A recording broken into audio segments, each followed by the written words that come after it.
Era una presentación que debía ser impecable, un espectáculo de confianza entre humano y animal, pero algo salió terriblemente mal. Lo que comenzó como un show rutinario terminó en una tragedia inimaginable. Esta es la historia de Mary Sellington, una respetada entrenadora de orcas, cuyos últimos momentos dejaron una cicatriz permanente en el mundo del entretenimiento marino. Mary Sellington no era solo una entrenadora más de mamíferos marinos. Desde niña estaba fascinada por el océano. Mientras otros niños coleccionaban conchas, Mary memorizaba los nombres de todas las especies de ballenas y delfines, y a los 10 años ya imitaba sus sonidos con precisión. A los 16, era voluntaria en el acuario local, limpiando tanques, tomando notas y haciendo preguntas que nadie más se atrevía a formular. A los 24 se graduó con honores en biología, especializada en comportamiento marino. Lo que la hacía destacar no eran solo sus méritos académicos, sino su capacidad para conectar con los animales, para sentirlos y entenderlos. Sus colegas decían que Mary hablaba un lenguaje no verbal con las orcas, esos grandes depredadores blanco y negro que muchos abordaban con cautela. Ellas parecían inclinarse hacia ella, confiar en ella y responder de formas que ni los entrenadores más experimentados podían explicar. Un año después de graduarse, fue contratada por el parque marino más importante, Ocean World, un sueño hecho realidad, o al menos eso parecía. Mary ascendió rápidamente, convirtiéndose en una de las entrenadoras más confiables del parque. Los visitantes recordaban su nombre y los nuevos entrenadores la tenían como referencia. No era solo una artista en el tanque, sino también una defensora activa, que exigía mejores condiciones y más estímulos para los animales a su cargo. Creía en la convivencia armónica entre humanos y grandes depredadores, basada en el respeto y no en la dominación. Y solía decir, ellos no trabajan para nosotros, trabajamos juntos. Pero en el mundo del entretenimiento acuático, no todo es tan encantador como parece en el escenario. Detrás de las sonrisas, los saltos perfectos y las acrobacias sincronizadas, hay criaturas complejas, inteligentes, emocionales y a veces impredecibles. Mary lo sabía mejor que nadie, pero ese día ni siquiera ella pudo prever lo que estaba por suceder. El parque marino Ocean World era un monumento a la fascinación humana por el océano, construido en la costa con más de 24 hectáreas de tanques, teatros y lagunas artificiales, atrayendo a millones de visitantes al año. La joya de la corona era el espectáculo de orcas, un show intenso y emocionante con algunos de los mayores depredadores jamás mantenidos en cautiverio. Detrás de los gigantescos cristales y las olas artificiales, las orcas se presentaban con una precisión impresionante, saltando, girando y golpeando sus colas según las órdenes, provocando asombro en los niños y fascinación en los adultos. Pero detrás de los aplausos había una historia larga y complicada. Bella, sí, pero también oscura. El programa de orcas de Ocean World comenzó hace más de 30 años, en una época en la que aún era legal capturar orcas salvajes en ciertas partes del mundo. Los primeros espectáculos eran simples demostraciones de fuerza y obediencia, pero con el tiempo las coreografías se volvieron más complejas y los entrenadores comenzaron a entrar al agua con los animales, a surfear sobre sus aletas dorsales e incluso a besarlas en el hocico.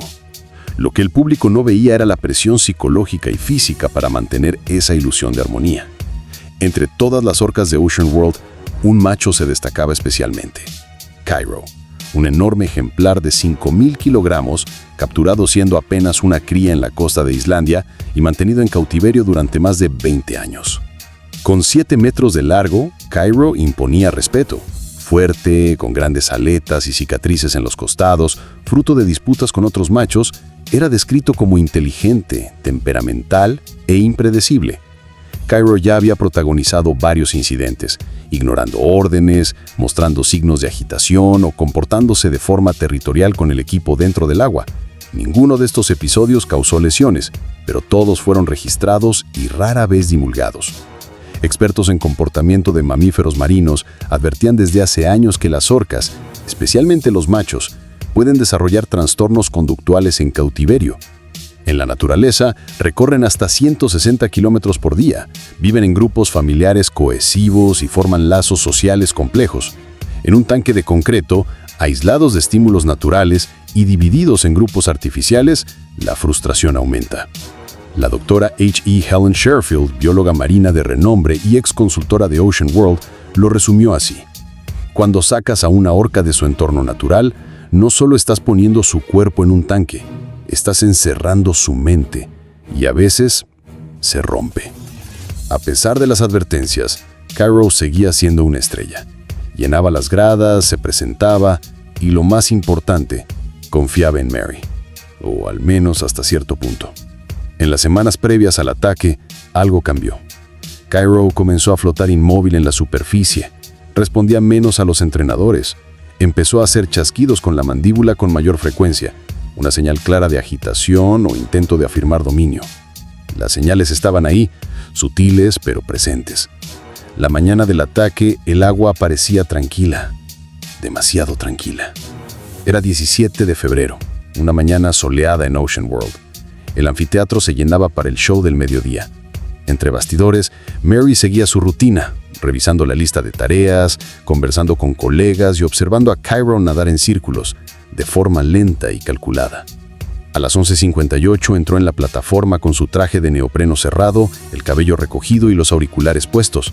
El público aplaudía mientras Cairo saltaba en un arco perfecto, salpicando las primeras filas. Todo parecía normal, ensayado, rutinario. Pero algo no estaba bien. Cairo dudó ante dos órdenes. Tardó en subir a la plataforma y sus golpes de cola eran más fuertes, generando olas intensas. Los entrenadores lo notaron, pero Mary continuó guiando con gestos conocidos, señales de recompensa y un lenguaje corporal tranquilo. La relación entre ellos, construida durante una década, le daba confianza, quizá demasiada. A las 11:58 llegó el momento de una maniobra cercana en la que Mary quedaba frente a Cairo sobre una plataforma sumergida. Extendió el brazo, señalando un nado lateral. Según un espectador de la sección B, ella estaba dando la orden cuando todo cambió. La orca se sumergió y regresó en una posición distinta a la esperada. Algo estaba mal. Sin previo anuncio, Cairo avanzó, atrapó la mano de Mary y la arrastró al agua con fuerza brutal. Los gritos invadieron al público. Algunos pensaron que era parte del show, otros supieron de inmediato que no lo era. Bajo el agua comenzó una lucha desesperada. Los entrenadores corrieron a activar generadores de sonido submarino, dispositivos usados para desviar la atención de la orca. Cairo los ignoró. Mantuvo a Mary sumergida, girando, buceando y sacudiéndola durante segundos que se convirtieron en minutos. Se activaron los protocolos de emergencia. El personal intentó cerrar las compuertas de contención para aislar a Cairo. Otros lanzaron redes y barreras flotantes al tanque para acorralarlo, pero él las evitaba. Emergía por momentos y volvía a sumergirse con Mary aún en su poder. Un entrenador trató de atraerlo con pescado y comandos en el tanque médico. Sin respuesta. A las 12:08 llegó el equipo de buceo de emergencia. Pero el protocolo era claro. No podían entrar mientras el animal estuviera agresivo. Observaban impotentes mientras el agua burbujeaba y luego se calmaba. Finalmente, a las 12:08, Cairo soltó su cuerpo. El personal la sacó del agua, inconsciente. Los paramédicos intentaron reanimarla junto al tanque, mientras el público en estado de shock quedaba. Los niños lloraban, los padres miraban en silencio. A las 12:23 del mediodía, Mary fue oficialmente declarada muerta. En menos de 7 minutos, una carrera celebrada, una vida dedicada y una relación de más de 10 años terminaron de forma violenta e irreversible. ¿Qué hizo que Cairo perdiera el control? ¿Estrés? ¿Instinto? ¿O algo más profundo que aún no comprendemos del todo? Lo único que quedó en el tanque fue el silencio y una pregunta que atormentaría a Ocean World para siempre. En las horas posteriores al ataque, el parque entró en aislamiento inmediato. Todos los espectáculos programados fueron cancelados y el anfiteatro fue acordonado con cintas de seguridad. Un breve comunicado de prensa fue emitido poco antes del atardecer. Con profunda tristeza confirmamos el fallecimiento de una de nuestras entrenadoras más queridas y experimentadas, Mary Allington. Nuestros pensamientos están con su familia, amigos y con todo el equipo de Ocean World en este momento devastador. Estamos colaborando plenamente con las autoridades en la investigación de lo ocurrido. El parque se negó a responder más preguntas. La Administración de Seguridad y Salud Ocupacional, agencia federal responsable de la protección de los trabajadores, inició una investigación inmediata. Las autoridades federales de fauna silvestre fueron notificadas y veterinarios comenzaron evaluaciones conductuales en Cairo, mientras las grabaciones del espectáculo eran revisadas cuadro por cuadro. Se reabrieron archivos internos y se extrajeron antiguos reportes de incidentes relacionados con Cairo, desconocidos por el público. El informe de la autopsia estuvo listo en menos de 48 horas con conclusiones brutales. Mary Soldington sufrió traumatismos extensos, lesiones por impacto en el pecho, abdomen y cuello, múltiples costillas fracturadas, un hombro dislocado y hemorragia pulmonar. La causa final de muerte fue ahogamiento tras una prolongada sumersión, pero el forense destacó que, incluso sin el ahogamiento, los daños internos habrían sido fatales. Estos detalles se filtraron a la prensa en pocos días y la respuesta pública fue inmediata y feroz. Los titulares dominaron las noticias. Orca mata a entrenadora veterana. Tragedia en Ocean World. Ballena asesina ataca en pleno show. Las imágenes de los momentos previos al ataque, niños sonriendo, Mary saludando al público, se repitieron una y otra vez. El debate sobre la ética de los espectáculos con animales se propagó. Exentrenadores hablaron públicamente. Uno declaró a un medio internacional: "Llevamos años advirtiendo sobre Cairo. Esa orca mostraba signos de sufrimiento. Nadie quiso escuchar". La reacción del público fue intensa. Hubo protestas en la entrada del parque y en pocos días, organizaciones defensoras de los animales exigieron la liberación inmediata de todas las orcas en cautiverio. Las redes sociales estallaron con mensajes y campañas. #Justicia para Mary, #Liberen las orcas, #Cierren Ocean World. Se montaron altares en las puertas del parque con flores, fotos y cartas escritas a mano. Algunos rendían homenaje a la entrenadora, otros clamaban por un cambio. La discusión dejó de ser sobre un ataque aislado y se convirtió en un hito en la lucha contra el cautiverio, por los derechos animales y sobre hasta dónde estamos dispuestos a llegar en nombre del entretenimiento. En medio de todo, la pregunta persistía: ¿esto pudo haberse evitado? Y si la respuesta es sí, ¿por qué no se evitó? La tragedia de Mary Soldington no fue un caso aislado, sino un eslabón más en un patrón inquietante que persigue a los parques marinos desde hace décadas. En el centro de ese debate hay una pregunta fundamental. ¿Debemos mantener a orcas, animales inteligentes, sociales y de gran movilidad, en cautiverio? Durante años la industria respondió sí. Los espectáculos eran seguros, las ballenas estaban bien cuidadas, los entrenadores eran profesionales. Pero el ataque a Mary, al igual que otros anteriores, destruyó esa ilusión. Apenas 10 años antes, en 2010, la entrenadora de SeaWorld, Dawn Branshaw, fue asesinada por un macho llamado Tillicum. El caso fue brutal y público, generó una investigación federal, un documental contundente y un cambio cultural. La muerte de Dawn se convirtió en símbolo de un sistema al borde del colapso. Ahora, una década después, la tragedia de Mary reabría las mismas heridas y cuestionamientos. Los biólogos marinos llevan décadas alertando sobre el costo psicológico del cautiverio en las orcas. En libertad, estos animales recorren hasta 160 kilómetros por día, cazan, socializan y cantan en dialectos propios de sus grupos familiares.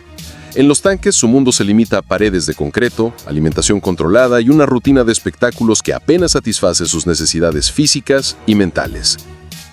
Un artículo publicado en 2021 en la revista Wildlife Research incluyó testimonios de exentrenadores que describían el entorno de las orcas como una olla de presión. Estrés, aburrimiento e inestabilidad social suelen traducirse en conductas anormales, autolesiones, agresión entre orcas y, en raros casos, ataques a humanos. El cautiverio no encierra solo el cuerpo de una orca, transforma su mente. La doctora Jay Sensen, experta en comportamiento marino, declaró: "Subestimamos a estas criaturas. Tienen memoria, sienten duelo, planifican, se aburren y cuando eso ocurre, a veces reaccionan. No porque sean monstruos, sino porque son seres sentientes". Las similitudes entre las muertes de Mary y Dawn eran escalofriantes. Ambas eran experimentadas, queridas por sus animales y víctimas de instituciones que ignoraron advertencias claras. El vínculo emocional entre entrenadores y animales lo complica. Muchos no ven a las orcas como bombas de tiempo, sino como miembros de su familia. Dicen, aceptamos el riesgo con gusto, pero el público empezó a preguntarse, ¿ese riesgo debería siquiera existir? ¿En qué momento el entretenimiento cruza la línea hacia la explotación? La muerte de Mary impulsó un movimiento legislativo que ya venía creciendo. Se reunieron millones de firmas en peticiones, legisladores reactivaron proyectos de ley archivados y la opinión pública cambió de la admiración a la preocupación, del asombro a la responsabilidad. Cuando uno de los más grandes predadores del océano se vuelve contra la única persona en quien confiaba, nos vemos obligados a replantearnos lo que creemos saber sobre cautiverio, consentimiento y consecuencias. No se trataba solo de un show que salió mal, sino de un sistema entero sostenido por una confianza frágil, ahora rota. En los días siguientes, Ocean World anunció la suspensión total de presentaciones con contacto directo con orcas. Los entrenadores pasaron a interactuar solo desde plataformas secas y se revisaron todos los protocolos de seguridad. Se creó un departamento exclusivo para el enriquecimiento físico y mental de las orcas, con asesores externos, biólogos marinos, expertos en comportamiento animal e incluso antiguos críticos del parque. El programa de orcas, durante mucho tiempo la joya de Ocean World, comenzó a reducirse discretamente. El legado de Mary no se limitó al parque. Su familia, devastada, fundó 6 meses después la Fundación Mary Sulington, con la misión de apoyar investigaciones sobre mamíferos marinos, financiar entrenamientos de seguridad y promover el cuidado responsable de la vida silvestre. Se ofrecieron becas y llegaron donaciones de todo el mundo. El personal organizó una vigilia junto al tanque principal. Entrenadores en silencio, con los trajes de neopreno cerrados, cabezas agachadas, flores lanzadas al agua y Cairo nadando lentamente bajo la superficie. Mary no era vista como alguien en busca de adrenalina, sino como una cuidadora y oyente. Alguien que creía que la confianza entre especies era sagrada. Nunca trató a las ballenas como herramientas, les hablaba como iguales, dijo una colega. Otra añadió, no era ingenua respecto a los riesgos, pero creía en el trabajo y en la conexión. Para muchos era imposible separar la tragedia de su muerte de la belleza de su vida, una vida impulsada por la pasión, anclada en la compasión y completamente dedicada a las criaturas que amaba. La historia de Mary es un recordatorio sombrío de la complejidad de la relación entre los humanos y el mundo salvaje. Es una historia de pasión, poder, encierro y de la delgada línea entre la confianza y el peligro. Su muerte obligó a una conversación global no solo sobre orcas en cautiverio, sino sobre las decisiones que tomamos en nombre del espectáculo y sobre las jaulas que construimos con acero, concreto, ignorancia, lucro y vanidad. ¿Podemos decir que amamos a un animal y al mismo tiempo negarle la libertad que define su esencia? No son preguntas fáciles, pero son necesarias.